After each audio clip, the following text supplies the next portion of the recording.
Crónica de una muerte anunciada.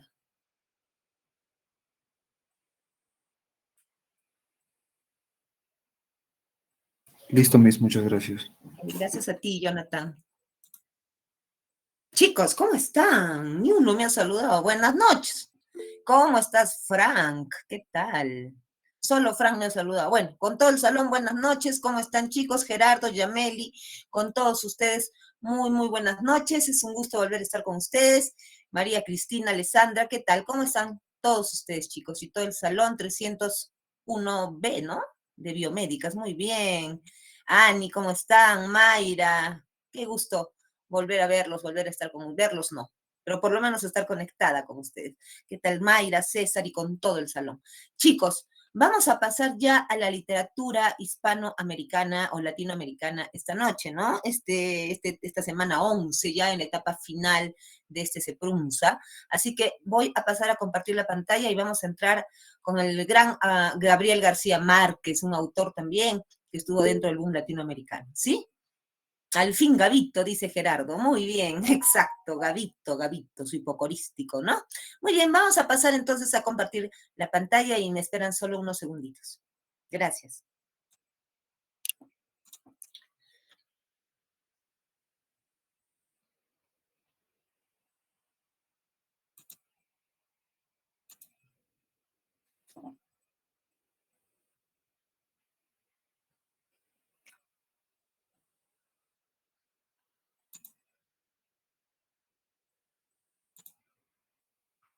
A ver, díganme, chicos, si se puede ver.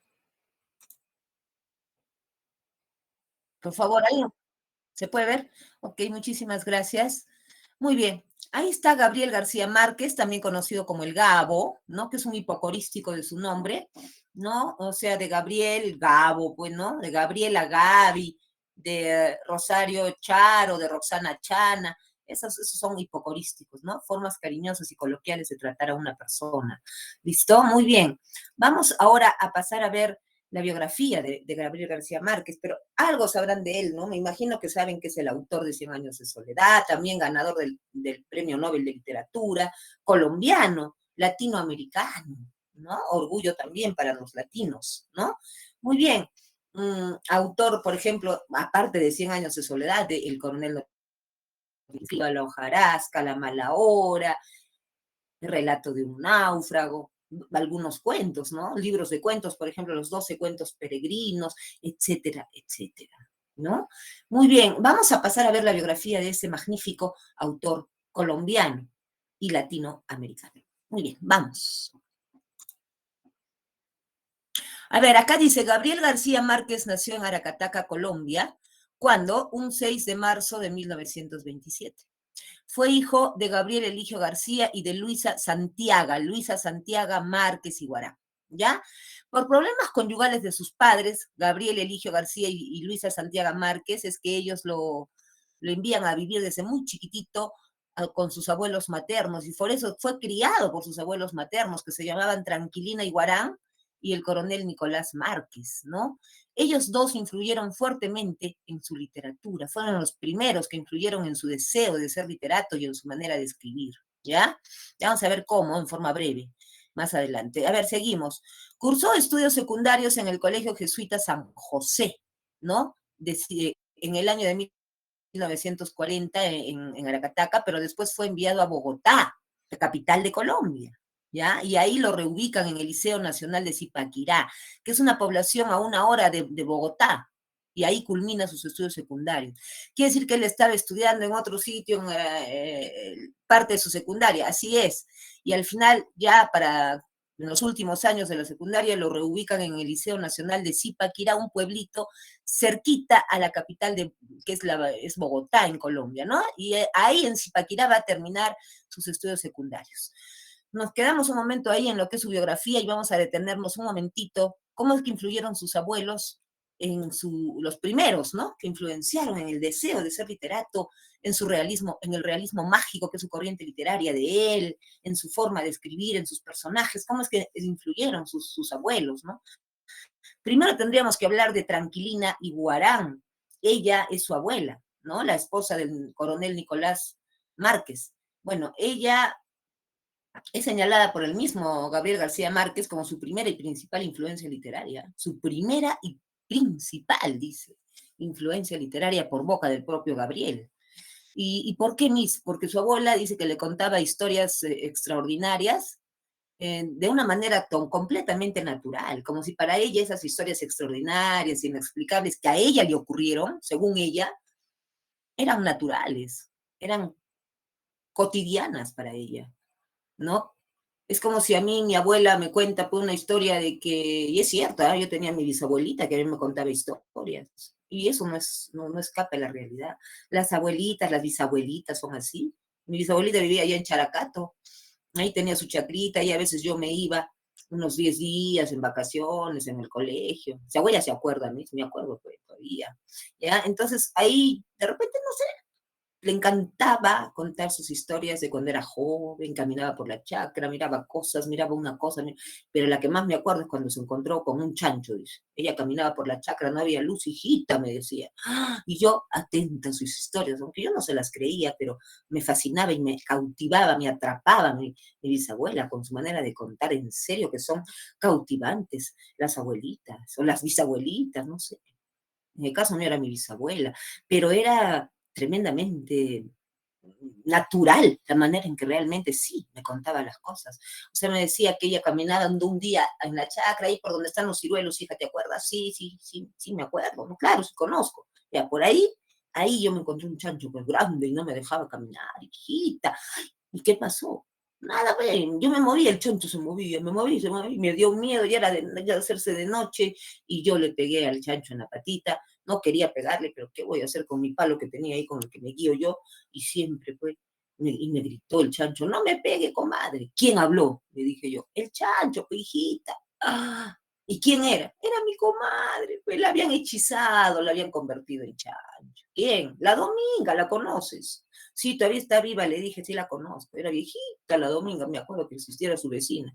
Ella es la hechicera P de acá. Así, cada cosa. Yo, ¿a cuántas veces yo he ido a comer donde la tal Dominga? Y yo, como a mí no me he hechizado, ¿por qué no te echaba el ojo, pijito? O sea que me puede convertir si te echan mal de ojo, sí. O sea, cada historia, yo, claro, no me la creía, ¿no? Pero ella sí. Y si no te la creías tú, lo que se contaba, se ofendía.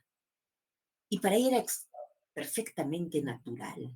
Y así como esa, muchas historias, ¿ah?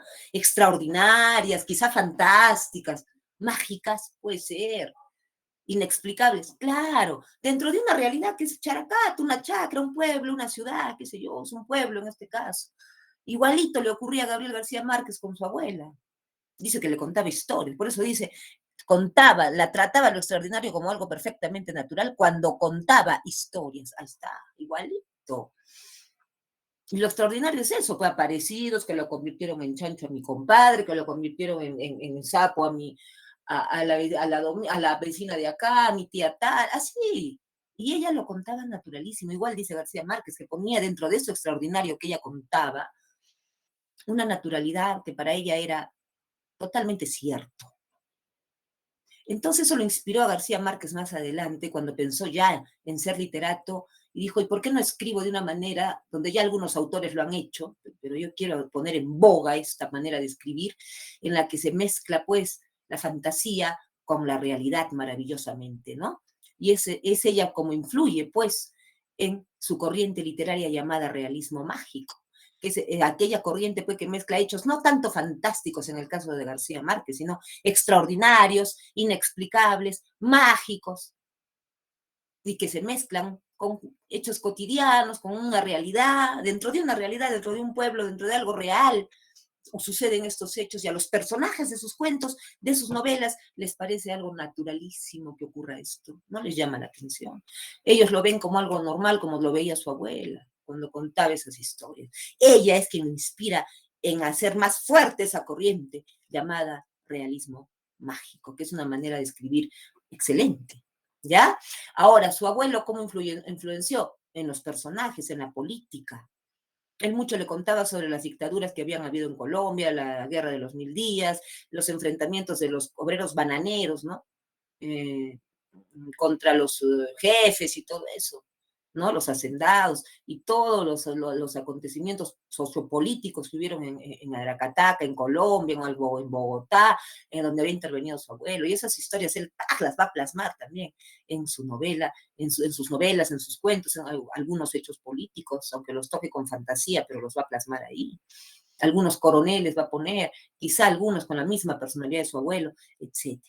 Entonces, en esa manera influyen sus dos abuelos dentro de lo que es su literatura y son los dos sus primeras influencias y de ellos dos la principal fue su abuela.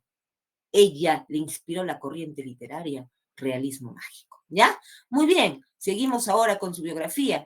Nos habíamos quedado que, bueno, él terminó el colegio, la secundaria en el Liceo Nacional de Zipaquirá, que es un pueblito muy cerca a Bogotá, ¿no es cierto? Luego de ello, estando en Zipaquirá, va a Bogotá y ahí, pues, como es la capital de Colombia, postula a la universidad e ingresa a la Universidad Nacional de Colombia, que quedaba en Bogotá y para estudiar Derecho. Le gustaba el Derecho para nada. ¿Por qué la seguiría? ¿Quién sabe? Parece que sus papás le obligarían, no sé, le impondrían esto y sigue Derecho. Y bueno, esto anota por si acaso, ¿ya? Cuando él estaba en segundo año de Derecho, en 1947, en 1947, ya estaba en segundo año de Derecho, y ahí va a publicar un cuentito suelto, a punta, llamado La Tercera Resignación. Ahí él era un jovencito, García Márquez, tendría 18 años, y va a publicar un cuentito suelto llamado La Tercera Resignación en varias revistas bogotanas, ¿no? De Bogotá. Ya quizá eso le va a abrir las puertas al periodismo más adelante, que era lo que realmente le gustaba. ¿Ya? Ya sabes lo que pasó en 1947. Ahora, y en el año de 1948, cuando él ya está en tercer año de Derecho en la Universidad de Colombia, ¿no? Y el 9 de abril de ese año de 1948 se produce un Bogotazo en Bogotá. Pues. ¿Qué es un Bogotazo? Es como el Arequipazo, el Tacnazo. ¿Por qué? ¿Por qué se dan esos nombres, adquieren esos nombres? Son movimientos, son protestas, son revueltas de toda una ciudad contra el gobierno central por algún hecho que reclaman, por el cual protestan y la población se pone enardecida. Y también pues las fuerzas del Estado contestan y hay una revuelta grande, una pequeña revolución, ¿no? Entonces es lo que se llama Bogotazo, Arequipazo, qué sé yo, y en Bogotá hubo un levantamiento del pueblo de Bogotá en contra del gobierno central a causa de un magnicidio que hubo el 9 de abril de 1948. ¿Qué es un magnicidio? Magno, sirio, matar a un, magno es grande, sirio es matar a un grande, a un gran personaje. Había amanecido pues asesinado el líder político y popular Jorge Eliezer Gaitán, muy querido por el pueblo de Bogotá y de todo Colombia, queridísimo, que iba a ser, parece, parte de un partido, bueno, de una agrupación política más adelante. De repente pues, el pueblo pensó que el gobierno tendría que ver con esta desaparición, porque el pueblo lo quería mucho con este crimen. Y bueno, pues por ese motivo es que el pueblo se enardeció y empezó a tomar todas las instituciones gubernamentales, a saquearlas, a quemarlas. Y también como la Universidad de Colombia, donde estudiaba García Márquez, era del Estado, también querían saquearla, incendiarla. Y antes de que eso suceda con alumnos adentro, bueno, pues la universidad cerró indefinidamente sus puertas. La universidad donde estudiaba Gabriel García Márquez y ahí estudiaba Derecho. Y también la pensión donde pues, dormía y comía Gabriel García Márquez fue incendiada. Entonces ya ante esta situación, en donde él no tiene ni universidad, ni casa, nada, está en problemas terribles la ciudad, la universidad ha sido cerrada indefinidamente, entonces García Márquez se va a Cartagena, otra ciudad de Colombia, busca trabajo como periodista, que es lo que realmente le gustaba, escribir, narrar y redactar. Bueno, pues así empieza a trabajar como reportero por primera vez en el diario El Universal en Cartagena, ¿ya? Y adquiere trabajo rápidamente, al parecer por su cuento ese que te digo que publicó en 1947, que se llamó La Tercera Resignación, ¿no? Y al parecer ahí, al ver cómo narraba en ese cuentito, cómo redactaba y ser un jovencito, vieron el potencial y probaron y no les fue nadita mal. Resultó ser un excelente periodista y no solo eso, también reportero, investigador periodístico, todo eso. ¿Ya? Luego llega el año de 1950 y ya pues 2 añitos después, ¿no? Abren las puertas de la universidad, ya las habían abierto antes, está pensando si volver al derecho o no, pero ya estaba trabajando en lo que a él le fascinaba y por eso desiste de convertirse en abogado, ya deja el derecho para centrarse en el periodismo, ¿ya? Y se centra pues en ello. Pero ¿acaso siguió periodismo? No le hizo falta, lo hacía excelente, ya no siguió el periodismo, se abocó a trabajar como periodista, y luego se va a Barranquilla en 1950 para trabajar también como columnista y reportero en el periódico El Heraldo. Columnista, reportero, ser periodista, ¿no? Entonces ya está trabajando en 2 diarios, en Cartagena, en el Universal, que fue el primero que lo acogió, y luego en Barranquilla, en el diario El Heraldo. Y así como en estos diarios, luego ya en la misma capital, en Bogotá, va a empezar a trabajar en el diario El Espectador, que es excelente diario, es el más grande de Colombia, también el diario El Tiempo, y así. En Colombia va a tomar varios cargos como periodista y va a triunfar como periodista, aparte de estar triunfando a la vez como literato. Ya en 1950 empieza a escribir alguito, pero en 1955 publica su primera gran novela llamada La hojarasca. ¿Ya? Entonces, y así sigue pasando el tiempo. 1961, El coronel no tiene quien le escriba, 1962, La mala hora, y así va entrando en el boom latinoamericano. Poco a poco, forma parte del boom hasta que saca pues, 100 años de soledad en 1967. Ahí sí que hizo raya en el boom, y eso lo vamos a ver más adelante en el contexto histórico literario. Pero seguimos con su biografía. Entonces, ¿qué ocurrió? Que como él tenía problemas políticos debido a sus ideas izquierdistas era amigo además de Fidel Castro, tú sabes quién fue Fidel Castro, aquel que impuso un gobierno comunista en Cuba, ¿no? Y que era pues rechazado por muchos países capitalistas, entre ellos Colombia. Y bueno, por eso empezó a tener problemas en los años 70, por eso se fue a vivir a Barcelona un tiempo de 1976 hasta el 80, más o menos 81, en Barcelona estuvo, y luego regresó a Colombia ese año, en 1981, a su patria.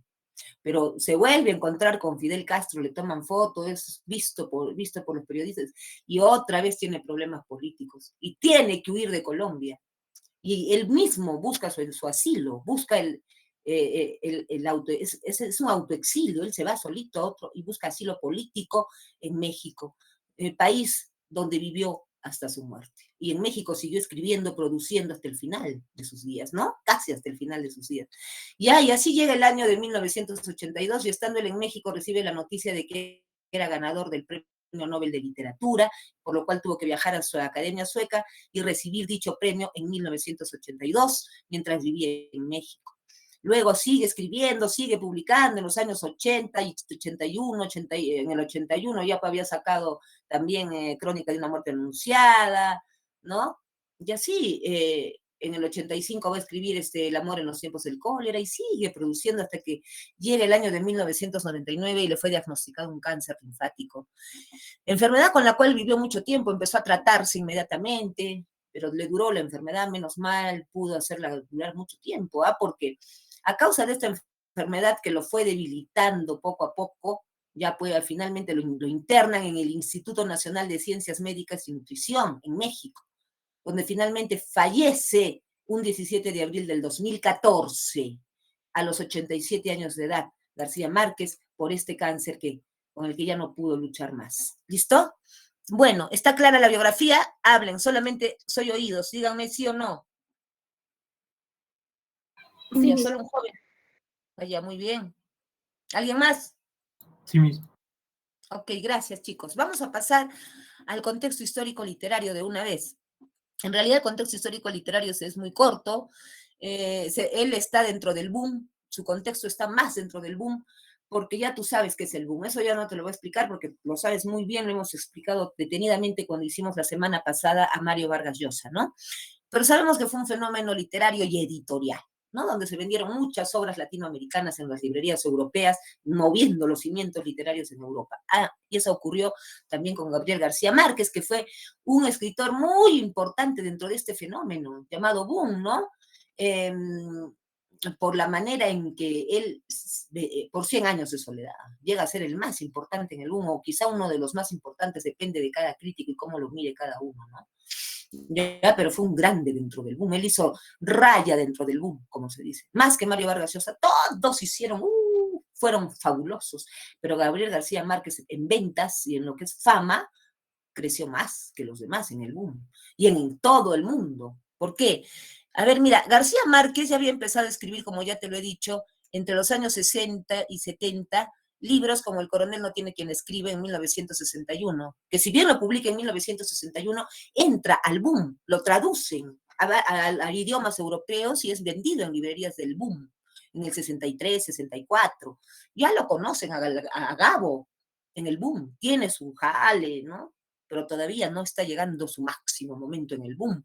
La mala hora también está en el boom, la traducen y la venden allá en Europa, pero llegó el año 67 y sale el famoso 100 años de soledad, la publica, para que la empezaron a leer algunas editoriales, primero en español, luego en Europa, ya no, todos querían traducirla y venderla en diferentes partes del mundo, no solo en Europa ni hablar, arrasó en Europa en ventas, en varios idiomas, más de 10, 15, 20, en 25 idiomas finalmente la tradujeron en 100 años de soledad y traspasó las fronteras del boom, no solo Europa.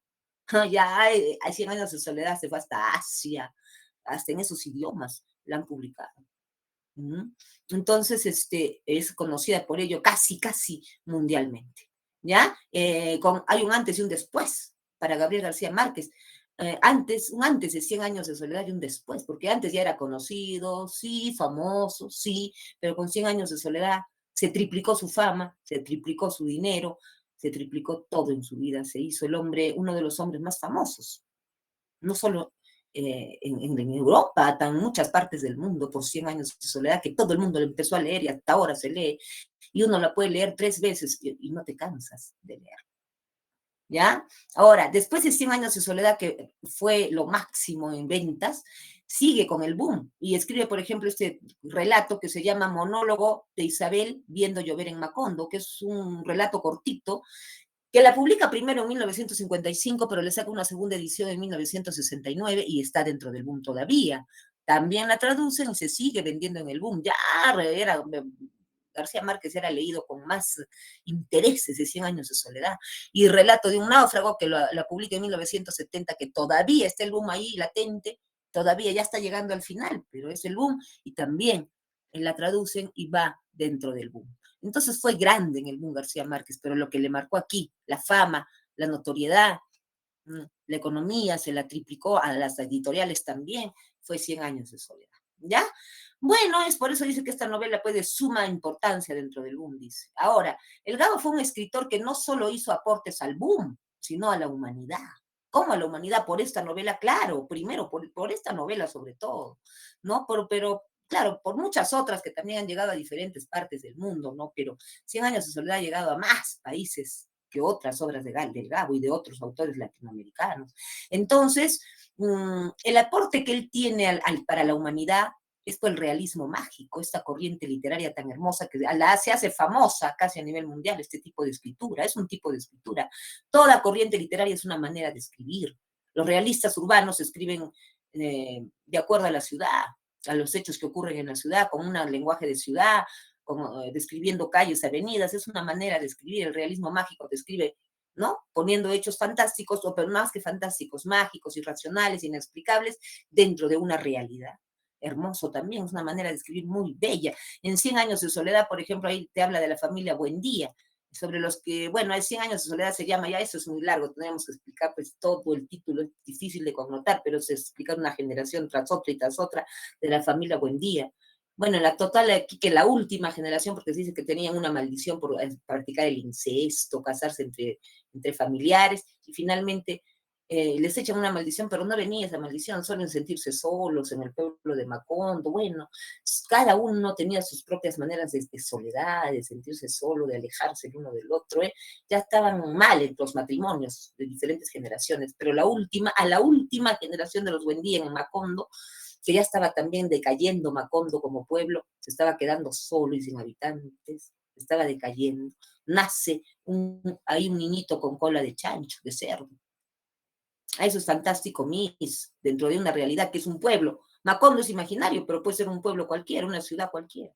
Y ahí ocurre este hecho, por ejemplo, entre otros, que es fantástico, ¿no? Yo diría que es, más que fantástico, es eh, improbable. O si no, yo diría que es insólito, raro, pero que puede ocurrir, puede ocurrir. Es la genética nada más. Un solo gen que falle en el momento de la reproducción. Cualquier niño ha podido nacer con cola de chancho, tú, yo, cualquiera. No sé si de chancho, pero con una cola. Chiquita aunque sea, pero ya falló algo ahí en la columna vertebral. Algo se alargó más ya, y nació con una colita, pues. Y puede pasar en la genética humana, por supuesto. Puede ocurrir. No es fantástico. Es improbable. Es rarísimo. Es insólito, es raro. Pero no es fantástico al 100%. Entonces, eso es pues el realismo mágico, ¿no? Bueno, eso es lo que aporta al mundo, pues, ¿ya? Y los principales representantes de este fenómeno llamado boom, aparte de García Márquez, ya sabemos que principalmente fueron Mario Vargas Llosa, Julio Cortázar y Carlos Fuentes. Muy bien, chicos, ahora sí pasamos a Crónica de una muerte anunciada. ¿Qué me dicen? ¿Entendieron el realismo mágico? Hablen o escriban, si no quieren hablar, escriban, porque no son muy comunicativos, pero por lo menos escriban, ¿ya? Ok, muy bien. Vamos a pasar ahora sí a la crónica de una muerte anunciada. Ahí está, análisis literario de crónica de una muerte anunciada. ¿Ya? Dice, el género es narrativo. Vamos a entrar a la novela ya que nos toca. ¿Ya? Que nos toca tratar este ciclo.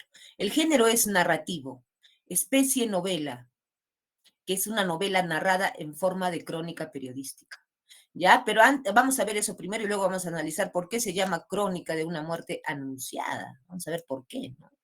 ¿Ya? A ver, antes que nada es novela y por lo tanto es del género narrativo y es una novela narrada en forma de crónica periodística, por eso se llama crónica. El narrador es homodiegético, es un narrador testigo que está, digamos, reconstruyendo los hechos de un crimen que va a haber en esta novela, ¿ya? Y luego el tipo de narración es en espiral. Ya ahorita voy a explicar este tipo de narración con ejemplos que es mucho mejor, pero primero vamos a ver el título, ¿ya? ¿Por qué crónica? ¿Por qué de una muerte y por qué anunciada? Crónica porque es una novela que está escrita a manera de crónica, pero ¿por qué novela? ¿Cómo sabemos que es novela? Claro, ni siquiera te puedes dar cuenta si es novela o no, porque no tiene capítulos, no tiene nombre, ni uno, ni dos, ni como toda novela debe tener, porque lo quiere escribir a manera de crónica periodística y por eso no le pone capítulos. Pero si tú ves la forma narrativa, es novela. Los personajes en esta novela, si digamos empiezan de 21 años, pasan 25 años y ya tienen 40 y tantos. Entonces ya han crecido, han madurado con la novela, con los hechos, ha pasado el tiempo, ya ha sido largo, ¿no? Por muy corta que sea la novela, el tiempo que ocurre, que transcurre en la narración, es pues largo, los personajes han crecido, han desarrollado en el tiempo, en edad, biológicamente han madurado, ya no tienen 20 años, ahora tienen 40 y tantos, ¿ya? Entonces siguen siendo jóvenes, pero ya no tanto, son maduros ahora, maduritos. Han crecido, pues, han madurado, han desarrollado con el tiempo. ¿Listo? Eso es, por eso es el tipo de narración de la novela, es así. Por eso novela. ¿Ya? Ahora, es una novela definitivamente. ¿Y por qué se le puso crónica a Gabriel García Márquez? Porque la escribe a manera de crónica. ¿Y qué es una crónica? Es una investigación. Él era a ver, García Márquez es un periodista. Tú sabes que ha ejercido como periodista, siempre, hasta mayor, ¿ya? Entonces él entró investigando, haciendo reportajes y todo esto. Fue un grande en el periodismo, ¿ya? Con ser literato era suficiente, con escribir era suficiente para que ya sea más que un periodista. Entonces era mejor que tener el título de periodista. ¿Por qué? Porque él ya obtiene desde la edad madura ya obtiene el título de doctor honoris causa, doctor por honor a la causa, nomás ya era. Mejor que un profesional, en varias universidades del mundo. Tiene ya su título de doctor automático. Ya. Ahora mira, Crónica, porque aquí ¿qué es una crónica periodística? Por ejemplo, hay un asalto en un banco, digamos, y va la policía, obviamente, tienen que investigar, pero también están los periodistas. ¿Quién te va a dar a conocer la noticia? Los periodistas. Y hay periodistas que investigan, se llaman periodistas de investigación. Y bueno, pues van, están, anuncian todos los hechos con sus reporteros, sus camarógrafos, qué sé yo, el reportero es el que pasa el reportaje y hay otro que investiga ahí. De repente va, toma nota, qué pasó, habla con los del banco, no hay muertos, no, pero ha habido robo de dinero, sí, tanto dinero, sí, tanto. Y junto con la policía empiezan a investigar también.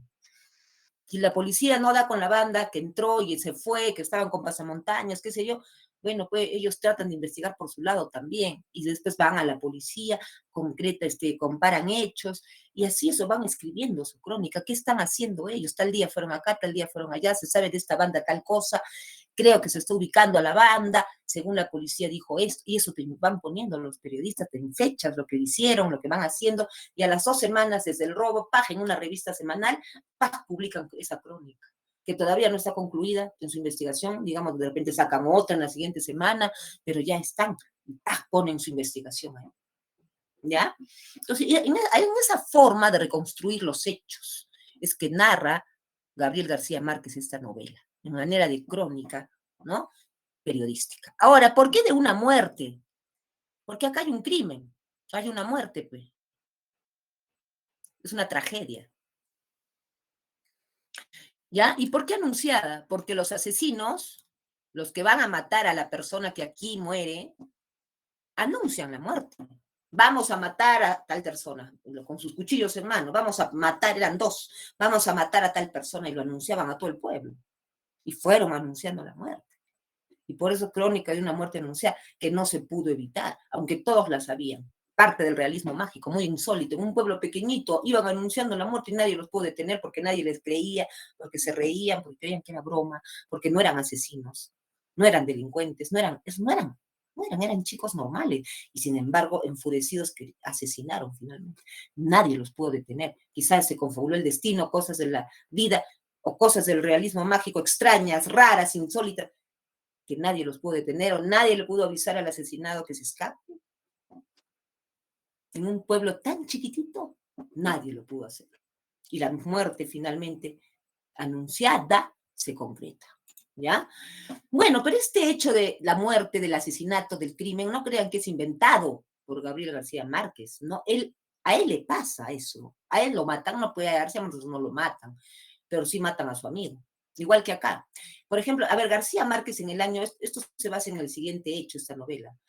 Gabriel García Márquez, en el año de 1951, él tenía más o menos ahí 24 añitos, va al pueblo de Sucre, que queda en Colombia, un pueblito en Colombia, Sucre se llama, y ahí él va porque es invitado a una boda por un amigo suyo que se iba a casar la tarde de un domingo, y fue, y está ahí entre los invitados, y al lado de suyo estaba invitado también su gran amigo, Cayetano Gentile se escribe con doble L, así como gentil, pero le agregas la otra L y E, Gentile.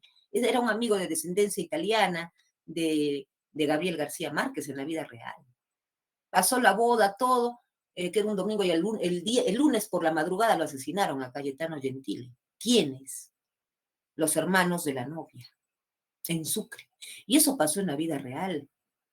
Y él se va, bueno, después de la boda, él no vivía ahí, se fue, ¿no? Claro, lamentando la muerte de su amigo, estuvo ahí un poco, un rato, pues después tenía que hacer muchas cosas y lamentó la muerte de su amigo, pues se fue. Y pasaron 25 años desde 1951 y en 1976 Gabriel García Márquez se acordó de este hecho y dijo, yo voy a reconstruir los hechos que probablemente hayan pasado en Sucre hace 25 años. Y en 1976 se trasladó a Sucre y empieza a ir al lugar donde lo asesinaron a Cayetano Gentile, que era su casa, habló con su madre, y todo lo que él empezó a hacer, a investigar sobre este crimen, lo va a recrear en Crónica de una muerte anunciada, con fantasía, con hechos ficticios y claro, con hechos también de realismo mágico, le va a poner nombres, otros nombres, todo, pero es la historia que él va a reconstruir allá en Sucre en 1976, la reconstruye en forma fantástica, ficcional, aquí en su literatura, en Crónica de una muerte anunciada, donde el asesinado no es Cayetano Gentil en la novela. En esta novela el asesinado se llama Santiago Nazar o Nazar, ¿ya? Y en fin, también hay una boda, es invitado el narrador. ¿Quién es el narrador? García Márquez. En esa boda también estaba invitado Santiago Nazar, que hace las veces de Cayetano Gentil. Y así los asesinan, bueno, pues lo asesinan, igualito que en la vida real, hasta algunas cosas, otras les pone mucha ficción también. Pero al final es algo así. En la realidad algo tiene de esta novela, la realidad. ¿Ya?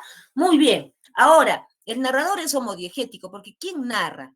Es el mismo Gabriel García Márquez. ¿Por qué? Porque él en 1976, 25 años después, está volviendo ahí a Sucre. Aquí el pueblo no se va a llamar Sucre, en la novela se va a llamar Riohacha. ¿Ya? Entonces vuelve a ese pueblo, comienza a investigar y comienza a hablar con la madre de Santiago Nazar, el narrador. Aquí olvídate ya de García Márquez, el narrador, pero es García Márquez, que vuelve a Riohacha como si fuera Sucre y empieza a investigar la muerte de Santiago Nazar. Y comienza a hacer su narración en espiral. O sea, ahorita está en 1976, donde está ahí el cursor, esta es la narración en espiral, mira, ¿no? ¿Ya? El cursor está acá, es su presente ahorita, digamos, 1907-6, ese es su presente, el momento en que él va a regresar hasta 1951 y el lugar donde ocurrieron los hechos, y va a hablar con la madre del asesinado, el móvil del crimen lo va a ir investigando, a ver qué pasó ese día primero con la mamá, va a hablar, y eso lo va a ir narrando.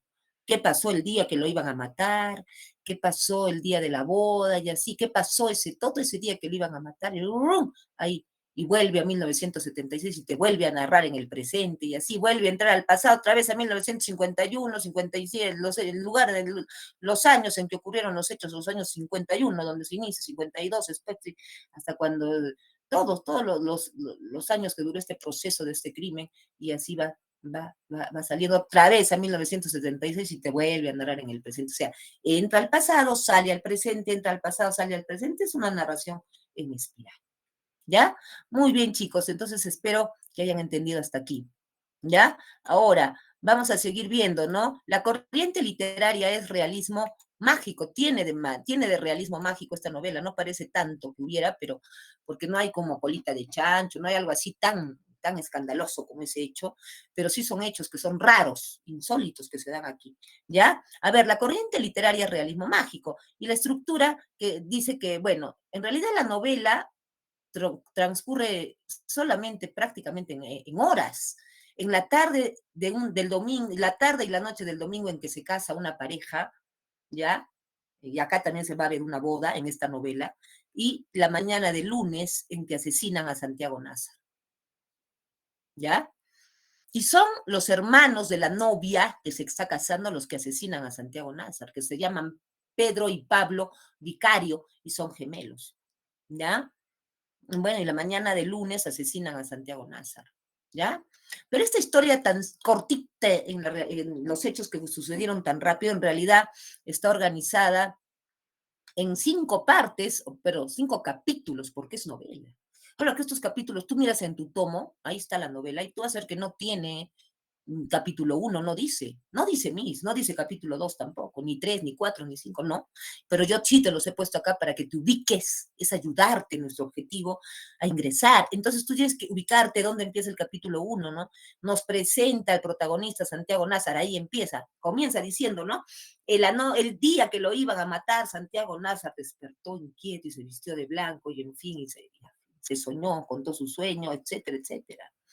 ¿Ya? Y así nos presentó al protagonista Santiago Nazar, y así finalmente en el primer capítulo nos termina develando que él muere por asesinato. Todo eso nos dice en el capítulo 1. En el 2, bueno, los móviles de la muerte de Santiago Nazar, el móvil del crimen, ¿por qué ocurrió? En el capítulo 3, el juicio de los hermanos Pedro y Pablo Vicario, que son los que lo asesinan y los que van anunciando la muerte. Vamos a matar a Santiago Nazar. enfurecidos. Y luego el capítulo 4 es la necropsia del cadáver y las circunstancias que rodean a esta necropsia del cadáver de Santiago Nazar. Es la autopsia, pero lo correcto es decir necropsia. ¿Ya?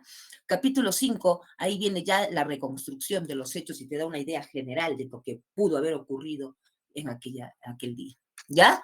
Bueno, entonces no te olvides, los escenarios ocurren en el pueblo de Riohacha principalmente, es un puerto y existe, en Colombia existe, no es un pueblo inventado, y es un puerto porque está en el mar del Caribe en Colombia, y es en las costas de Colombia, y tiene barcos que llegan, buques, viven del comercio pesquero, etcétera, ¿no? Hay pescadores, es un puerto, pero también tiene una plaza y tiene casas, ¿no? Las casas, por ejemplo, del mismo Santiago Nazar, del narrador, de la madre del narrador, Luisa Santiago, que también la pone ahí. ¿Cómo se llamaba la mamá de García Márquez? Luisa Santiago Márquez y Guarani. Acá también pone Luisa Santiago, mi madre, dice así el narrador. El narrador acá, entiendes tú que es García Márquez, y es un narrador testigo, porque él está investigando los hechos como testigo. Y también cuando ocurrieron los hechos, fue testigo de todo lo que vio, muerto a su amigo. En ningún momento es un personaje totalmente importante. Él dice, yo vi tal cosa, hablé con tal persona, 25 años después hablé con su madre. Entonces él está siendo testigo de lo que le dicen y contando lo que le dicen y reconstruyendo los hechos. ¿Ya? Bueno, entonces es un puerto donde, claro, hay un mar, viven del mar y todo, pero hay una plaza, ya hay casas, la casa de los que ya te he dicho, también había un prostíbulo, ¿no? La dueña era María Alejandrina, que era amiga de todos los muchachos del pueblo, y así. Y en ese pequeño pueblito de Riohacha ocurre este crimen anunciado de Santiago Nazar. ¿Ya? Muy bien, vamos a ver los personajes. Hasta el análisis, dime, ¿cómo te fue? ¿Preguntas? Todo claro, Miss. ¿Ya? Frank, el único que me ha respondido, y los demás, no sé en dónde andan. Yo quiero que ingresen, quiero que sean felices. A ver, ¿qué me dicen? ¿Entendieron o no? Sí, entendía, Miss. Ok, muy bien. Miss, dicen que hay una parte donde cuenta que conoce a su esposo. Claro, Mercedes Barcha está en este cuento también, en esta novela. La pone, Mercedes Barcha pone así. Todavía no era casado, pero sí la conoce acá. Yo no te lo voy a contar eso ya en el argumento porque es lo que... Mercedes Barcha fue la esposa en la vida real de García Márquez. Y la pone en el cuento, en la novela, como la pone su mamá, Luisa Santiago. ¿Ya? Entonces no te olvides de esto. Sí, eso yo no te lo voy a contar aquí en el argumento, ¿no? Porque ya tú lo tienes que leer y es un hecho que ya no es tan relevante tampoco, pero sí, bueno, es un dato importante, ¿sí? Muy bien, curioso que lo hayan dicho. Muy bien, chicos, vamos a seguir entonces. Vamos con los personajes. Santiago Nazar es el protagonista de la obra y es el personaje destinado a morir. Pobrecito Santiago Nazar, pero así es el destino. Era un joven de descendencia árabe, así como Cayetano Gentil era un joven de descendencia italiana, ¿no? Santiago Nazar era de descendencia árabe, de 21 años, esbelto, pálido, amable, sociable, responsable, respetado y querido en el pueblo.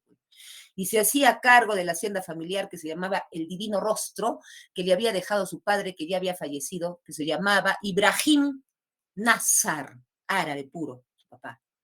Ya pues se casó con una colombiana, llamada la madre de Santiago Nazar, y tuvieron este único hijo en ese matrimonio, Santiago Nazar. ¿Ya? Y es el que va a ser asesinado cuando solo tenía 21 añitos, pobre criatura. Bueno, en fin. ¿Quién es Ángela Vicario? Ay, esta chica. Ella es una chiquilla también de 21 añitos, que se le podría considerar el personaje más importante después de Santiago, porque es el protagonista de Santiago Nazar, pero ella, ¿por qué sería la más importante después de Santiago Nazar? Porque ella, a partir de la mentira que al parecer dijo, es que asesinan a Santiago Nazar. No lo dijo a propósito, pero no pensó que se iba a desatar un crimen tampoco. Parece que no lo hizo con esa intención, pero finalmente no midió lo que decía y lo matan a Santiago Nazar, los hermanos de Ángela Vicario, Pedro y Pablo Vicario, enfurecidos. ¿Ya? Ella era la hija menor, la pequeña ponen acá, era la hija menor, la menor de una familia pobre, de escasos recursos económicos ahí en Riohacha. Y por eso la familia la hace casar prácticamente con Bayardo San Román, que era un hombre millonario. Bayardo San Román es un hombre de 30 años que llega a ser el marido de Ángela, el esposo de Ángela Vicario, que era un hombre guapo, atractivo, demasiado adinerado, culto, amable, orgulloso y estaba acostumbrado a comprar cualquier cosa que deseara con dinero, como prácticamente compró a Ángela Vicario, porque le gustó. Se enamoró, a él sí se enamoró, no se sabe si se enamoró realmente, ¿eh? Pero de que le gustó, le apasionaba, soñaba estar con ella, la deseaba, eso sí. A ella le gustaba, no. Para ella era un sufrimiento estar con Bayardo, pero sí era guapo y rico, sí, pues, pero no lo quería, pues. No lo quería. Ella quería, al parecer se infiere en esta novela, ella ya estaba templada de otro, enamoradísima. ¿Quién se iba a fijar ya en Bayardo ni nadie, si su corazón y su alma se había entregado al parecer a otro? Que no se sabe en la novela quién es, ni quién llega a ser él, antes que Bayardo. Por eso pues dirá, pues sí es rico, bueno, es amable, mucho hombre para mí, llega a decir. ¿Por qué? No sé, lo siento muy rico, lo siento muy, muy así, no me gusta a mí. Bueno, pero me voy a casar porque así es. Y antes los matrimonios en ese pueblo de Riohacha, en el año 51, muchos matrimonios se realizaban por conveniencia, obligando a las hijas, mujeres, a casarse así, sin amor, porque los padres lo imponían y punto. ¿Ya? Ahora, seguimos. Pedro y Pablo Vicario, que son los gemelos de 24 años, hermanos mayores de Ángela Vicario, ¿no? Y son quienes asesinan a Santiago Nazar y anuncian la muerte de Santiago Nazar, ¿ya? Secundarios, a ver, ¿qué personajes secundarios hay? Ya hemos visto los principales, entonces no te olvides, Santiago Nazar, Ángela Vicario, el que llega a ser su esposo Bayardo San Román, y Pedro y Pablo Vicario, que son los hermanos de Ángela, que llegan a asesinar a Santiago Nazar. Ahora, secundarios, Plácida Linero, madre de Santiago Nazar, es la madre del asesinado, pobre mujer, sufrió muchísimo por la ausencia de su hijo, ya se le había ido su esposo. Ahora, era una mujer pacífica, tranquila, que se dedicaba en Riohacha a interpretar los sueños de la gente, ajenos, ¿no? Venían, hijito, a ver, Faride, digamos que yo soy un personaje. ¿Quieres que te interprete tus sueños? Sí. Sí, señora Plácida, ya. ¿Has comido? Ay, creo que sí comí un sandwichito. Ay, no, ya no puedo interpretarte, hijita. Otro día que te sueñes algo, vuelve. ¿Y por qué? Porque ella interpretaba los sueños ajenos excelentemente, pero en ayunas. O sea, la persona a la que venía que le interprete el sueño tenía que estar en ayunas. ¿Y por qué? Parte del realismo mágico. Sus cosas extrañas que pueden pues, suceder. De repente alguien en la vida real interpreta pues los sueños así. No sé, se le ocurre a García Márquez o algo ha visto, algo ha escuchado, lo ha puesto ahí. Ya ahora, aunque ya, sin embargo, a pesar de que interpretaba muy bien los sueños ajenos, no supo interpretar el sueño que le contó su hijo Santiago Nazar un día antes de que lo asesinen. Él le había contado sobre unos higuerones que había visto en sus sueños, son unos árboles grandes, se llaman higuerones. Y para ella, si ella hubiera puesto atención, se hubiera dado cuenta que era muerte, porque los higuerones para ella significaban muerte en sus interpretaciones. Sin embargo, cuando dijo higuerones, ella pensó, no sé, se distrajo, no escuchó la palabra bien y no le dio importancia y no interpretó bien el sueño de su propio hijo. Increíble, Miss, ¿cómo le va a interpretar bien el sueño a todo el pueblo y no a su hijo? Hasta pues, realismo mágico, cosas insólitas, rarísimas, y pueden ocurrir, por supuesto, y justo se equivoca la madre porque a lo mejor es el destino y era el día y era la hora de Santiago Nazar de partir. Tan joven, sí hay niños que se van. ¿Ya? Ahora, Luisa Santiago es la madre del narrador, ¿no? Acuérdate cómo se llama la madre de García Márquez, y madrina de bautismo de Santiago Nazar, por eso ella le pone Santiago, porque ella es Santiago, ¿ya? Y también es comadre de Plácida Linero. Luego el obispo iba a llegar el día que lo asesinaron a Santiago Nazar, ese día iba a llegar, ¿ya? Y toda la gente del pueblo de Riohacha, que era sumamente católica, muy así, muy pegada a la antigua y muy conservadora, ya estaban nerviosísimos ante la llegada del obispo, era un gran acontecimiento, esperaban que se baje y los bendiga, pero cosa que nunca hacía en ningún año cuando llegaba. Les hacían bendición y se seguía el barco. ¿Para qué llegaba? No llegaba, pero la gente igual tenía la esperanza que algún día se baje del barco y llegue, pues, ¿no? Pero finalmente no se llegó a bajar, porque llegó el obispo. vino, llegó, ¿no? Pero no se llegó a bajar tampoco en esta ocasión. Sin embargo, la gente se distrajo mucho también por la llegada del obispo, ¿ya? Y porque un día antes de lunes, que es el día que llegaba el obispo, se produjo también la boda de Ángela Vicario y Bayardo San Román. Ah, ya. Entonces, pues, habían dos acontecimientos que tenía distraído al pueblo también. La boda, la gran boda de Ángela Vicario y el millonario Bayardo San Román, y la llegada del obispo. ¿Ya? Ahora seguimos con más personajes. Aquí está Cristo Bedoya, o Cristóbal Bedoya, que es el mejor amigo de Santiago Nazar en la novela, ¿no? Aparte del narrador, que también es su gran amigo, pero él es el mejor todavía, Cristo Bedoya o Cristóbal Bedoya, era médico, jovencito también, no tan jovencito, pero joven, buen amigo de Santiago Nazar, que cuando él escucha, así como que no lo cree, que los hermanos Nazar, que los hermanos Vicario iban a matar a Santiago Nazar, le quería ir a avisar. Él es el único que realmente podía saber dónde estaba Santiago Nazar, se lo dijo. Y cuando lo va a buscar, justo alguien lo detiene y le dice, venga a atender a mi familiar, se está muriendo, doctor Bedoya, venga, y se lo llevan a atender a un paciente. Y cuando después salió para avisarle a Santiago, ya el crimen se había consumado y no pudo avisarle, ¿ya? Y así muchos se distraen, no pueden avisar. Ahora, el padre Carmen Amador, párroco del pueblo, es un estudiante de medicina y el que le hace una autopsia o una necropsia muy poco exacta a Santiago Nazar, ¿ya? Luego está Lázaro Aponte, es el coronel y alcalde del pueblo de Riohacha, que es la única persona en realidad de Riohacha que se atreve a hacer algo contra el asesinato. Porque los chicos se encontraron con Lázaro Aponte, o sea, Pedro y Pablo Vicario con sus cuchillos. ¿Qué hacen con esos cuchillos, Lázaro Aponte? Se reía porque eran verlos enfurecidos, medio tomaditos estaban, porque había habido un matrimonio, el matrimonio de su hermana la noche anterior. Entonces, pues, estaban como mareaditos, ¿no? Todos, varios en el pueblo estaban un poco así, ya se habían dormido porque iba a llegar el obispo y también era otra cosa importante. Y bueno, ¿y qué hacen ustedes con esos cuchillos? Eran chicos buenos, pacíficos, pero esta vez los vio enfurecidos. Vamos a matar a Santiago Nazar. Y se lo dijeron al alcalde. Y el alcalde sí les quitó los cuchillos. Ay, traigan a que ustedes están bromeando, pero traigan esos cuchillos por si acaso. No es que estén ahí con sus tonteras. Mejor tráigan esos cuchillos. Y se los quitan. Pero ellos estaban tan enfurecidos que se van al camal y consiguen otros gigantes. Y siguen anunciando, vamos a matar a Santiago, los vecinos, algunos lo creen, otros no. Un vecino por ahí dejó la carta, una carta anónima en la puerta, dentro de la puerta de la casa de Santiago Nazar, a ver si alguien le avisa algo. Sí, algunos quisieron evitar el crimen, pero finalmente pasan cosas que no se concretan y lo llegan a asesinar también, ¿ya? Entonces, ahora, ¿quién es Flora Miguel? Es la novia de Santiago Nazar que se iba a casar con él ese mismo año en que lo asesinaron. Poncio Vicario y Purísima Vicario o Pura Vicario son los dos padres, pues, de Ángela y Vicario y de Pedro y Pablo Vicario, ¿ya? O sea, de los asesinos. ¿Y cómo se llamaban Poncio Vicario y Pura Vicario? Finalmente está, bueno, María Alejandrina Cervantes, dueña del prostíbulo y amiga de los muchachos del pueblo, y Próspera Arango, que es la que retrasa a Cristo Bedoya cuando le pide que vaya a atender a un familiar suyo que estaba muy mal.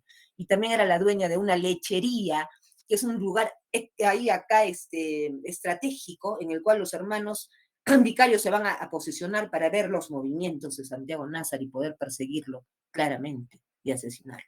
¿Ya? Era la dueña de una lechería y a la vez la que retrasa a Cristo Bedoya en su afán de irle a avisar a Santiago Nazar, ¿no? Que lo iban a matar. ¿Ya? Muy bien. Entonces, ahora sí quisiera que me digas, ¿cómo te está yendo hasta acá?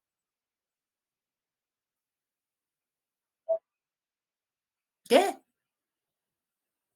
¿Qué ha dicho Francisco? Todo bien, ya. Brigitte dice que bien. A ver, más opiniones. ¿Hasta aquí te han sido claros los personajes más importantes?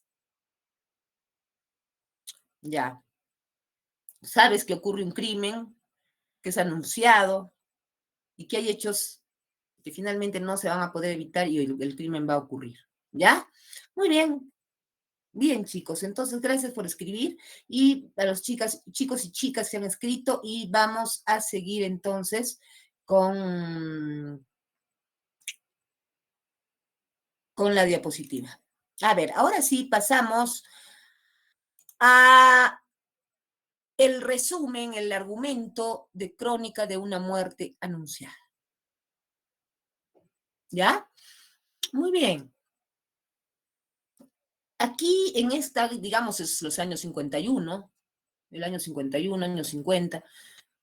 Así hay una boda al aire libre con sus hijos. Bueno, esta es la recepción. Ella es la novia que está representando a Ángela Vicario, no quiere decir que sea ella, ¿no? ¿Ya? Entonces la novia que se casa finalmente, la chica que finalmente se casa con Bayardo San Román, el hombre que la compra prácticamente. Vamos a ver qué ocurre. Yo te voy a dejar hoy, no hoy día, no, el viernes te dejo esta diapositiva junto a la siguiente, que es donde te cuento todo el argumento. Y ahí está Santiago Nazar asesinado finalmente, desangrado, acuchillado, ¿no? Por delante, por detrás. Fue un crimen muy brutal en cuanto a la parte en el vientre de Santiago Nazar, que se vistió de blanco para recibir al obispo el día lunes, y así lo asesinan con esa ropa, ¿ya? Bueno, y finalmente te dejo, esto si puedo te lo explico al final, si no, tú lo lees, pero algo más te voy a decir sobre el realismo mágico después de terminar la novela, ¿ya? Muy bien, vamos a ver ahora. Empezamos con el resumen de la novela. A ver, ya había ocurrido en Crónica de una muerte anunciada. La novela no empieza como te la voy a narrar, porque empieza diciendo más bien el día que lo iban a matar, ¿no? Santiago, no. Pero yo te voy a decir de manera argumental los hechos, concretamente, chiquitito, resumido. ¿Ya?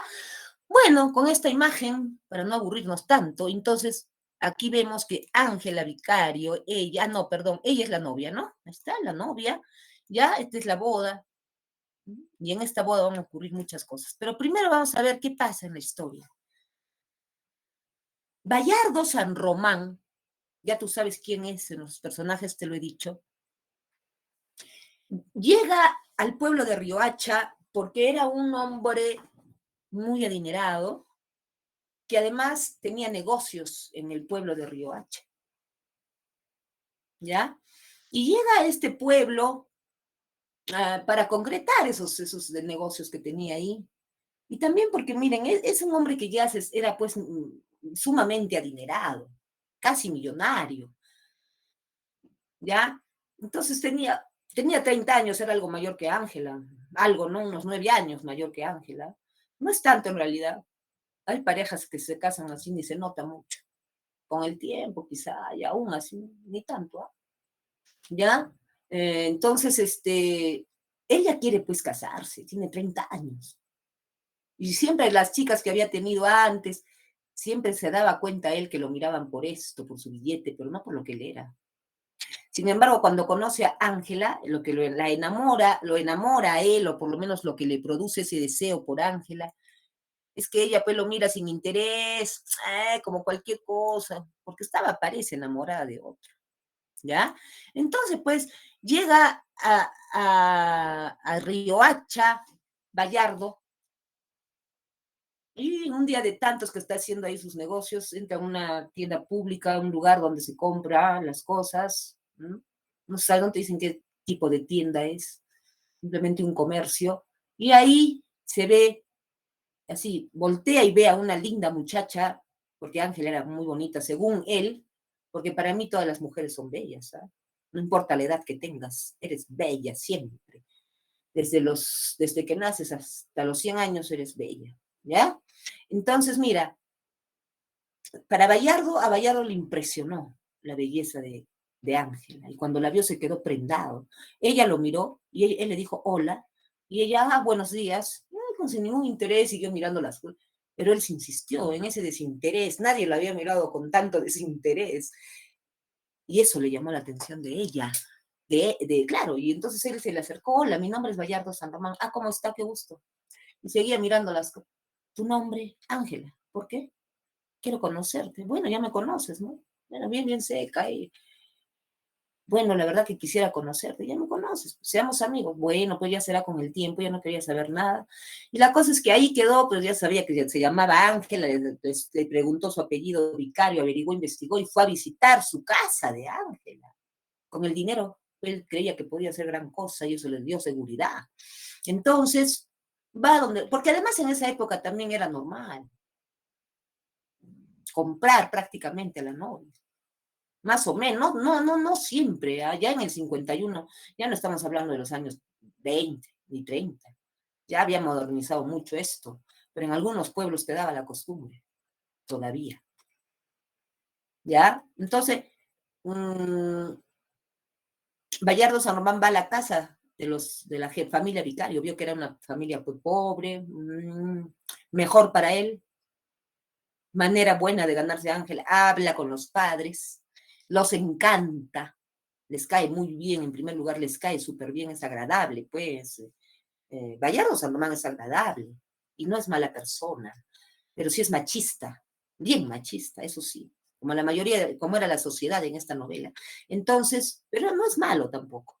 Y sí, desea a Ángela, no se sabe si la ama, pero está enamorado. Para él está enamorado.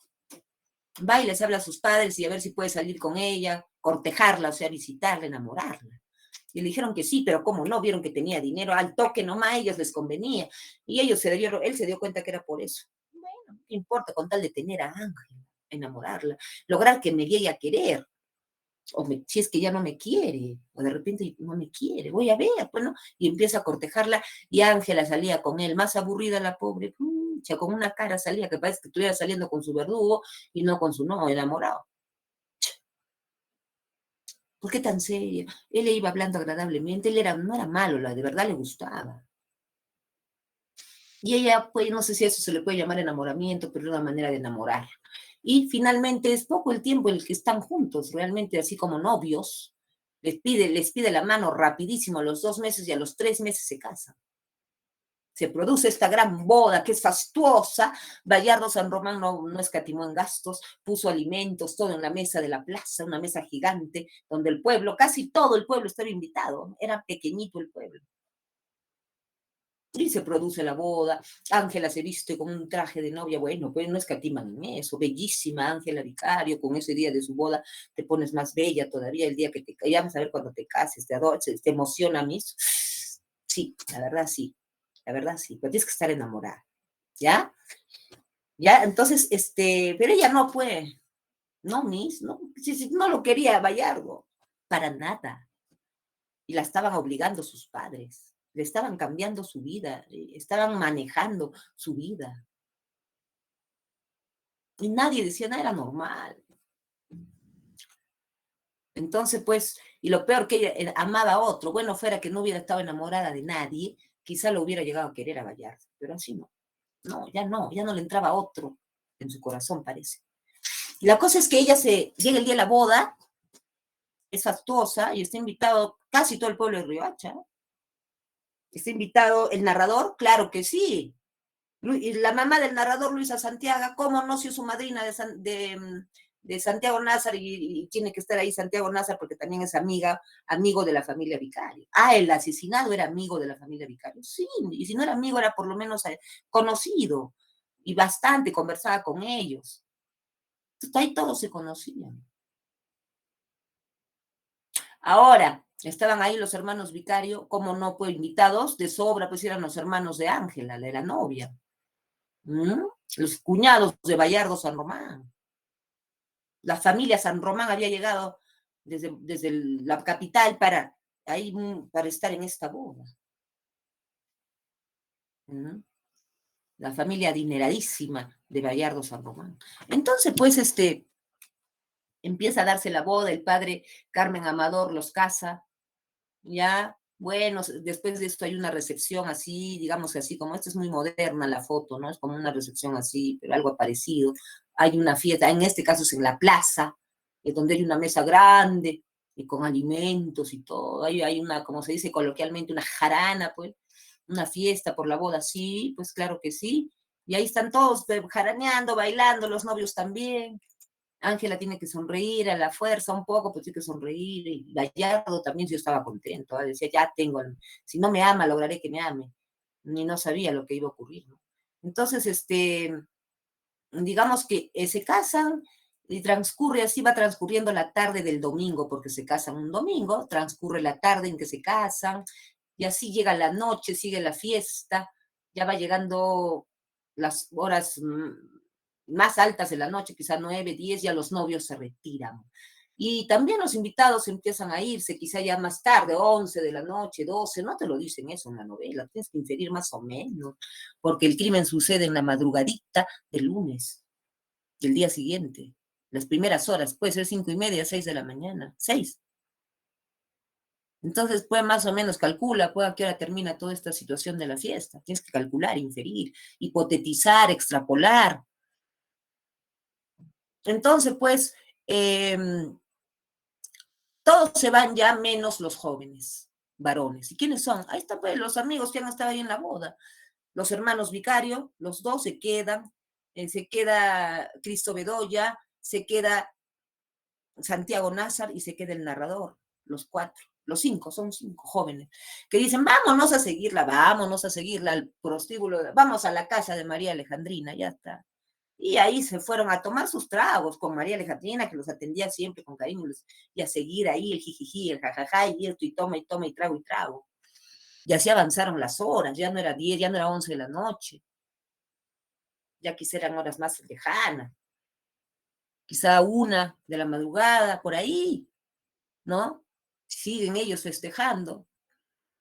Y mientras tanto, ¿qué había pasado con los novios? Habían llegado al lugar que le había preparado Bayardo a Ángela, que era un lugar muy hermoso donde iban a pasar su primera noche íntima, su noche de bodas. Y no iban a viajar, no viajaron esa noche, no, iban a viajar luego. Pero esa noche la tenía reservado con una gran sorpresa Bayardo a Ángela. Pero resulta que cuando llega el momento íntimo entre ellos, el más íntimo, cuando ya se va a consumar el matrimonio, la intimidad, Bayardo se da cuenta que Ángela Vicario no era virgen, que ya él no era el primer hombre en su vida y que ya había tenido relaciones con otro. Y en esa época eso era pecado mortal en la mujer, más no en el hombre. El hombre podía tener 10 mujeres, no decían nada, pero si una mujer tenía 1, era pecadora. Entonces, pues, ya no, él se siente ofendido, humilladísimo, y la devuelve, ¡praja! Jalones, no la pega, le da cólera, pero no la pega, pero sí la jalonea, jalones la lleva a la casa de su madre, de sus padres, y la devuelve. Y le dice a su suegra, madre, a su suegra, usted es una santa, ahí le devuelvo a su hija. Gracias por todo, le dice, yo me voy. Y la madre, cuando le dijo, es usted una santa, entendió todo, esta no es virgen. Y la empezó a cachetear a su hija y le dijo, ¿qué has hecho?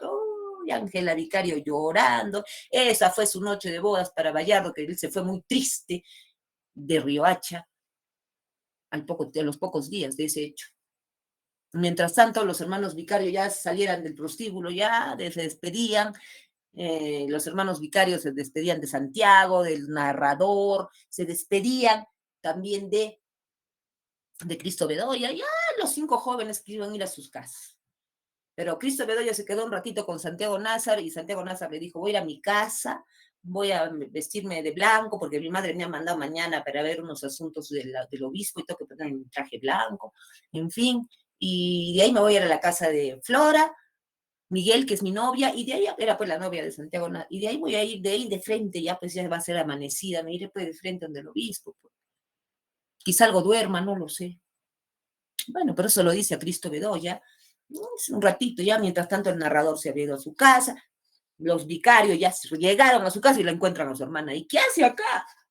No es virgen tu hermana, eso ha dicho Bayardo y la ha devuelto. ¿Qué? Y ahora, ¿qué tal humillación para la familia? Qué vergüenza que no sé qué. Y la hacen hablar así a jalones a su hermana. ¿Quién te quitó la honra? ¿Quién te quitó la virginidad? Sus hermanos, soy terrible. Ella, no sé si por salir del apuro o por encubrir a alguien que amaba realmente, porque parece que amaba a alguien definitivamente, amaba de verdad a alguien, y entonces, no sé si por decirlo, por salir del apuro, o no sé por qué, dijo, bueno, ¿quién fue quien te quitó la honra? Habla, fue Santiago Nazar, dijo ya. Ay, los hermanos salieron enfurecidos, se consiguieron del camal unos cuchillos gigantes, iban anunciando, ¿qué están haciendo? Alguna gente estaba ya despierta, iba a ser 4 de la madrugada. Algunos están preparando lo del obispo, otros no habían dormido bien, se levantaron, unos se solían despertar muy tempranito, ya casi 4 de la mañana.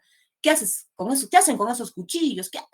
Llega casi las 5 de la mañana, ya se encuentran con el alcalde, les quita los cuchillos, se consiguen otros rapidito. y siguen anunciando la muerte. Y ya, cuando ya después, bien de día, 5 y más tantos de la mañana, ya todo el pueblo sabe que van a matar a Santiago Nazar. Y incluso, y Santiago Nazar, ¿qué había hecho? Había llegado a su casa, abrió con su llave, después de estar con Cristo Bedoya, los hermanos Vicario, ahí tomando sus tragos y el narrador más.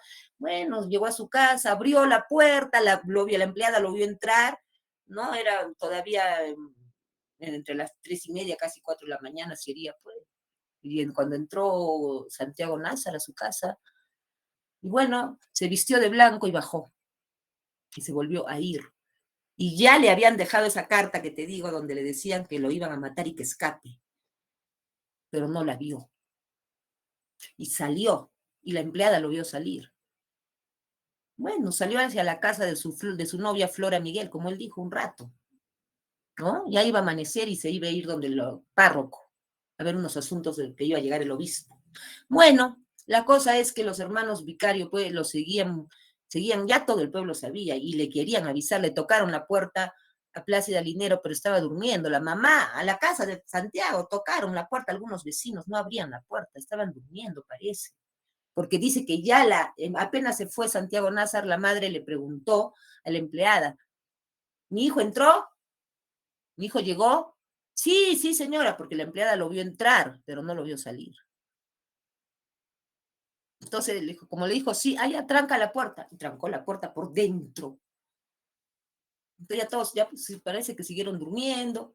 Ya antes le habían dejado la carta y la empleada cuando fue a trancar la puerta tampoco la vio. Nadie vio el destino, las coincidencias terribles para Santiago Nazar. De repente los chicos se posan en la lechería de Próspero Arango, los vicarios, los asesinos, ahí en la casa, en la lechería, que era un lugar estratégico un poco más alto, y desde ahí se miraba todo lo que podía hacer mal algunas personas en el pueblo. Decían, vamos a ver si Santiago, se podía ver la casa de Santiago Nazar y todo eso. Era un sitio estratégico. Cristo Bedoya estaba ahí, en la casa de la dueña de la lechería, que era Próspera Arango. ¿Mm? Entonces, él ya había curado, estaba curando a ese paciente todavía. Próspera Arango abrió su lechería, los vio ahí a ellos. ¿Qué hacen acá? Vamos a matar a Santiago Nazar. Ella también trata de evitarlo. Le avisa a Luisa Santiago. Luisa Santiago va, le toca la puerta a los Nazar, pero no abren. Dice que todo un problema. ¿Y dónde está pues Santiago entonces? Donde Flora Miguel no se les ocurrió ir, porque ya lo habían visto con él en la boda. No se les ocurrió ir. Entonces, de pronto los hermanos varias veces habían dormido, y cuando en una de esas se despertaron, vieron que Santiago Nazar salía de la casa de su novia Flora Miguel, ya era de madrugada, ya era lunes, casi 6 de la mañana. De repente él sale vestido de blanco de la casa de Flora Miguel, y entonces está caminando tranquilo no hacia su casa, sino hacia la iglesia, y de repente le dicen, corra hacia su casa o algún lugar, escóndase porque lo van a matar los hermanos Nazar. Jaja, ¿cómo me van a matar ellos? El vicario, ellos me van a matar a mí. Sí, corra, corre, corre, le dijeron, de verdad, estaban con unos, y de repente algo sintió unos pasos, quiso correr, volteó hacia su casa, era su único refugio, tenía la llave, y desgraciadamente estaba trancada por dentro. Y cuando quiso abrir, se demoró mucho y los hermanos vicarios lo recontrapuñalaron, y ahí sí acabó la historia de Santiago Nazar. Y solo en unas cuantas horas. Y todo por lo que dijo Ángela Vicario. Y después a los hermanos Vicario los meten presos por más de 4 años, o casi 4 años. Y a Ángela Vicario, cuando lo investigan los jueces y la policía, le preguntan, ¿por qué usted dice que Santiago Nazar es el que le quitó la honra, la virginidad? ¿Por qué dijo usted su nombre? ¿Qué fue de usted, Santiago Nazar? No contestaba, se quedaba callado. ¿Qué fue de usted, Santiago Nazar? Y callada. ¿Qué fue de usted? Nada. No quería decir, solo lloraba, ¿no? Y hasta que dijo, fue mi autor. ¿Autor? Pero eso no es prueba, señora. ¿Autor de qué? ¿Mi autor de qué? ¿Autor de qué? Con eso les quería dar a entender de que tal vez ella, bueno, no ha mentido ni deja de mentir, mi autora, pero ¿autor de qué, pues? ¿Como que el que la convirtió en mujer? ¿La violó? ¿La violó? tampoco respondía. Finalmente no responde nada. Dijo, usted no ha presentado ni prueba escrita, ni prueba física, ni siquiera una carta de Santiago Nazar donde diga que ha enamorado con usted. Ni siquiera nada, de nada. Usted no tiene ninguna. ¿Las tiene? ¿Tiene esas pruebas? ¿Tiene la letra de Santiago Nazar? ¿Puño y letra? ¿Tiene? No tenía prueba. No tenía nada de Santiago Nazar, ni siquiera una foto, ni una carta, nada con ella en algún momento de su vida, si es que fue ese el hombre que realmente la deshonró. Entonces, si no había nada y cayó, se acabó y la dejaron ir. Quedó en nada esto. Y ella se va de Riohacha. Y años después vuelve, cuando ya tiene 40 y tantos años. Y después de que se había escrito con Bayardo San Román, durante varios años se cartean y vuelven a Riohacha los dos. Después de 20 y tantos años, de 23 años, vuelven y se juntan nuevamente en Riohacha, pero ya habían pasado 23 años desde el crimen. Y total, ¿quién le quitó la honra a Ángela Vicario? Nadie lo sabe. Y esa es una narración abierta. Aquí acabó la historia. Es una narración a grandes rasgos, claro, porque no te lo he podido contar más largo, porque no se puede. El tiempo acá es muy corto en lo virtual y también hasta en lo físico, ¿no? Si fuera así directo tampoco, presencial tampoco. Habría que resumir igualmente, ¿no? Claro que acá es más corto todavía el tiempo. Entonces, mira, ¿quién le quitó la honra a Ángela? ¿Santiago? No sé, yo no creo. Ahora, esta es una narración abierta. ¿Por qué? Porque hay una pregunta al aire, una duda al aire que ni el narrador pudo investigar. El investigador, el narrador, García no pudo llegar a quién fue. Ese autor, el que dice que ella que fue su autor. ¿De qué? ¿Quién le quitó la honra? ¿Ya? Entonces, cuando una novela o un cuento te deja una pregunta al aire, una duda al aire, se llama narración abierta. Cuando lo resuelve todo, ya es una narración cerrada. Apunta a eso. Muy bien, he terminado. Y dime, ¿qué tal te fue? ¿Entendiste la historia o no?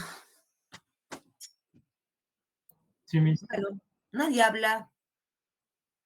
No sé. Profesora, Ya que no hablan, escriban, pues.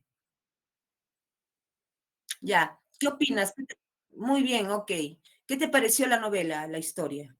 ¿Interesante, aburrida, de repente fuerte el tema, feo el tema? Interesante, María, que claro, a ella le pareció interesante, de repente a otros les ha parecido más o menos, ¿no? interesante, profesora, pero preferiría las narraciones cerradas. Ajá, así son las narraciones de Bao, pero me dejó con dudas, nos dejó con dudas a todos. Hasta ahora, a ver, tú entras a una página de García Márquez y entra esta novela y van a decir, ¿quién quitó la honra a Ángela Vicario? Hasta ahora, 2022, nadie lo puede resolver. ¿Ya? Ahora díganme, ¿ustedes creen que fue Santiago Nazar? ¿Qué opinan? Ya Brian dice que no. ¿Qué opinan los demás? No sabe, Brigitte, puede ser. Porque ¿por qué lo va a desnombrar, no? Pero tampoco hay pruebas que ella presente. Es que de repente Miss no las tiene. De repente enamorado con él, pero no las tiene. No tiene cartas, no tiene fotos, no tiene nada. Pero tampoco parece, tal vez fue, no, de que fue escondida, de hecho fue escondida, pero fue con Santiago realmente. Porque si hubiera sido Santiago, yo pienso que si hubiera sido Santiago Nazar, el que deshonró a Ángela, bueno, al que amaba, el hombre al que amaba ella, pienso que las cosas hubieran sido diferentes. Ella no hubiera dicho el nombre de Santiago Nazar. No hubiera hecho ningún nombre. No pensó que iban a matar a nadie, sus hermanos.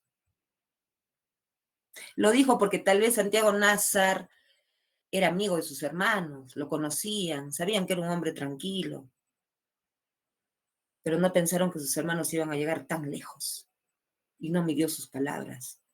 No midió su mentira, porque al parecer es una gran mentira. No hay pruebas de nada. Ella debió decir fechas siquiera, ¿no? En tal fecha, lo hicimos tal fecha, en tal fecha, fue escondida, sí, nadie sabía, pero sí es cierto. ¿Tiene usted testigos? Hay amigas que sí sabían. Dice que ella había tenido una relación. ¿Y por qué no acudió a esas amigas? Si tú lees la novela, hay amigas que sí sabían de esa relación que tuvo. ¿Y por qué no les dijo, a ver, digan quién es?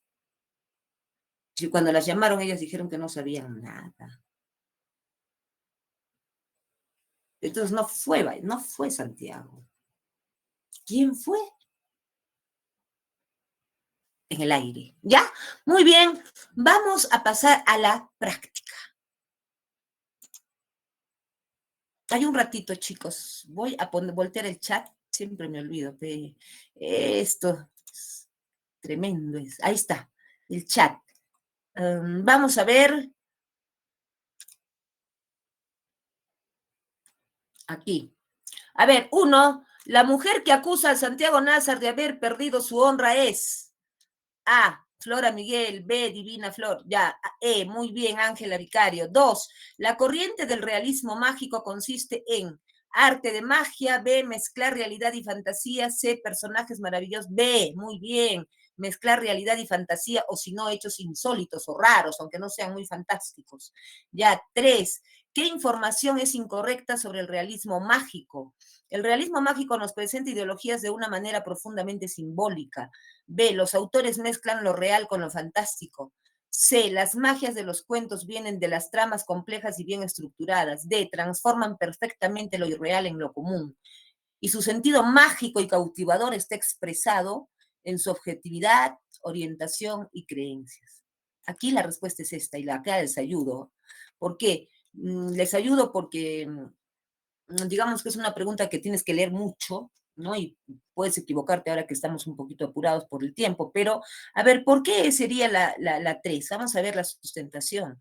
Dice que mi información es incorrecta, incorrecta, su sentido mágico y cautivador, es cautivador, sí, te atrapa. Y es mágico, está expresado es objetivo, al contrario, ¿cómo va a ser objetivo? Está basado en hechos inexplicables, es subjetivo, narrado de una manera muy propia del autor, subjetivo. Orientación y creencias, puede ser por creencias, pero no es objetivo. Basta que diga objetividad. Lo objetivo es las cosas como son. En cambio, basta que haya un hecho de magia, un hecho inexplicable, ya no hay objetividad, es un hecho irracional. Entonces, el realismo mágico tiene un propósito en la literatura que su sentido mágico y cautivador esté expresado en su profundidad, simbolismo y misterio, y no en la objetividad. Justamente en el misterio, no en lo objetivo. ¿Ya? Vamos con la pregunta, perdón, y con la pregunta 4. A ver, tengo que ver el chat y he puesto la diapositiva, si me paso yo. A ver, vamos a ver. Ya. A ver, seguimos. Pregunta número 5. 4 dice, no es personaje de crónica de una muerte anunciada. A. Clotilde Armenta. B. Nena da Conte.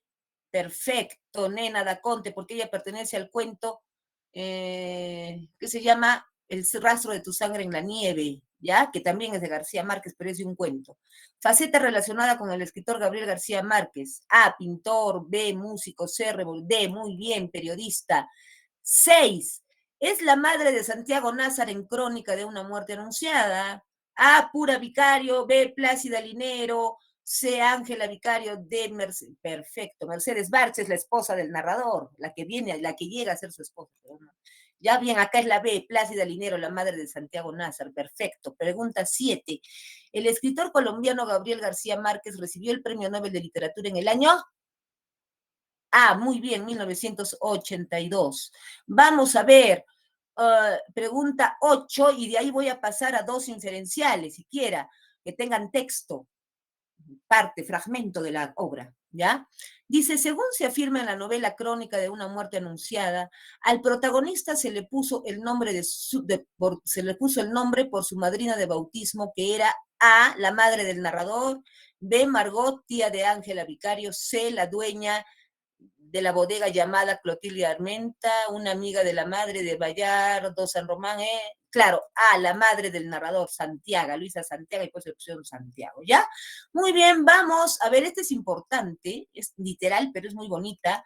Novela autobiográfica que nos habla de su infancia y primera juventud en Colombia, ofreciéndonos una crónica de los años que modelaron su imaginación, ¿ya? Y que andando en el tiempo cristalizarían en algunos de los relatos y novelas más importantes del siglo XX.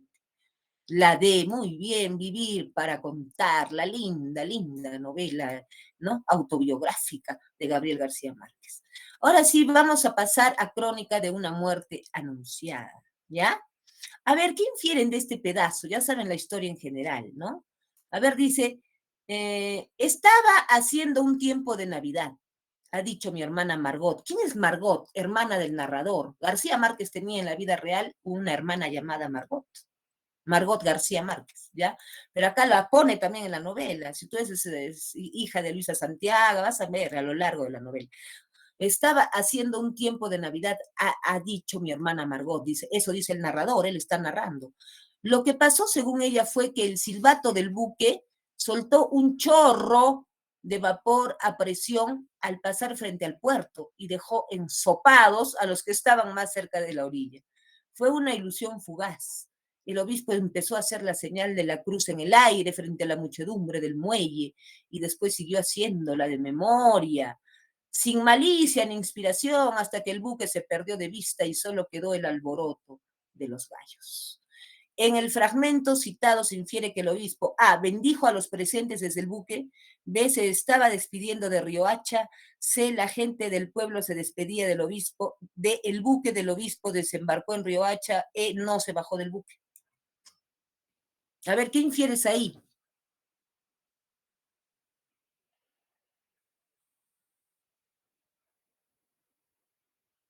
No se bajó del buque, pero inspiración, dice, siguió haciéndola de memoria, la cruz, de memoria, ni de inspiración. Si se hubiera bajado, se hubiera inspirado Pepe el cura, pero no se inspiró. Muy bien, bien inferida. Vamos, muy bien. La pregunta, la última, ya la 16, crónica de una muerte anunciada también es inferencial. Te ponen este pedacito de texto, ¿ya? Dice, la gente que regresaba del puerto, alertada por los gritos, ¿qué gritos?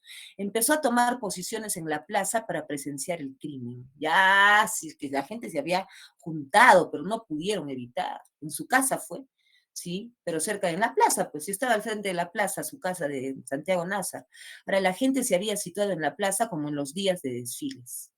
Sabían que lo iban a matar. Dijeron, a ver, algunos, y después vinieron varios, dice, y presenciaron el crimen. Y eso no nos ha contado, ya no, pues. Yo te llegaba a contar hasta donde lo matan los hermanos del argumento, pero la gente ahí ya estaba desde antes, muchos por ahí curiosos, y después se juntan cuando los ven venir y ven el crimen. Entonces, mira lo que dice en el fragmento. La gente que regresaba del puerto después de haber despedido o por lo menos después de haber estado ahí donde iba a llegar el obispo, ¿no? Alertada por los gritos, ya también fue gritos, ¿de quién? De Santiago. Empezó a tomar posiciones en la plaza para presenciar el crimen. Pero ya antes habían habido, pues, noticias de que había gente en la plaza. Venían a los hermanos vicarios ya desde lejos y gritaba la gente. No, y ya Santiago Nazar gritó solo al final, cuando lo matan. Pero la gente es la que gritaba. Vienen los hermanos vicarios, y la gente que venía del puerto tomó posiciones en la plaza para presenciar el crimen. Y ahora dice, la gente se había situado en la plaza como en los días de desfiles. Del fragmento seleccionado de la novela Crónica de una muerte anunciada, se puede inferir que la gente del pueblo intentó salvar la vida de Santiago Nazar, B, dejó de hacer sus labores cotidianas para ver el asesinato, C, se preparó para lo peor, D, observó como si fuera un espectáculo y trató de detener a los hermanos vicarios. ¿Qué piensas tú? Exacto, D. Intentó salvar la vida, no, ya lo hubieran salvado, pero ¿cómo? Sí intentaron, pero por separado, otros lo tomaron a broma, y otros cuando ya escucharon gritos dijeron, entonces sí lo van a matar, vamos a ver. Ay, a ver, ¿qué nos dice esta respuesta de la pregunta 16.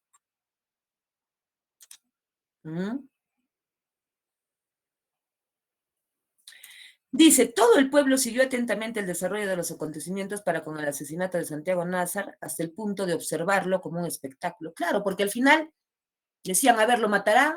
¿No lo matarán? Escucharon gritos, y se fueron a mirar, en lugar de tratar de evitarlo desde antes. Y para ellos fue un espectáculo. Muy fríos también, fueron unos cómplices pasivos, terriblemente pasivos. ¿Ya? Ahora, dice, vamos a ver la última, no, ya me pasé. Muy bien, chicos, aquí nos quedamos. Sigan analizando la novela que están infiriendo muy bien. ¿Ya? Nos despedimos. Cuídense muchísimo. Nos vemos en la siguiente clase. Hasta luego, Miss. Hasta luego. Cuídense, cuídense. Hasta luego, mis gracias. Hasta luego. Gracias a ustedes.